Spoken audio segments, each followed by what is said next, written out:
Дурсамж бүтээх алтан агшин, дуулуулж баясгах уянгийн агшин, үг хэлэх сэтгэлийн агшин, үгээлэн санах дурсамжийн агшин. Дорнод аймгийн 2003 оны төгсөгчдийн шинэ жилийн үйл ажиллагаанд хөтлөгчөөр Эдик продакшны жүжигчин инхчин, нээлтийн сонгодог дуучин, угталтын халуун дорс Lumino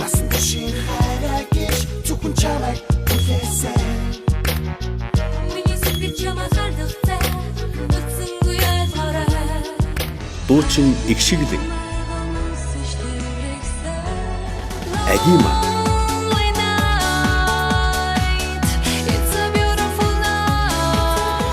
Майвол шоуны ялагч Тэмүүжин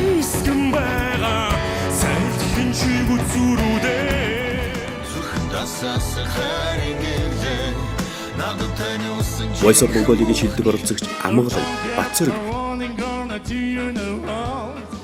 Цэнгэнд бүжгийн хамтлаг супер шагналтай Азийн суглаа дуудлах худалдаа төгсөлтийн залуусын сүрприз тайчигч залуус DJ өвлийн өвгөн цасан өвгөн амьд хөгжмийн лорд хамтлаг мэргэжлийн гэрэл зурагчин гээд олон хөтөлбөрүүд таныг хүлээж байна. Надгүйгээр болно гэж найдаад хэрэггүй шүү. Найз нар чинь чамайг хүлээж байна. Нууцхан чамайг хүлээсэн хүн бас байгаа. Найзуудаа зориод заавал ирээрэй. 20 жилийн айн хаалтын цэнгүүндээ та бүхэн хүрэлцэн ирэхийг урьж байна. Шинэ жилийн цэнгүүн 2023 оны 12 дугаар сарын 2-нд Crocus Event Hall 17 цагт эхлэх болно.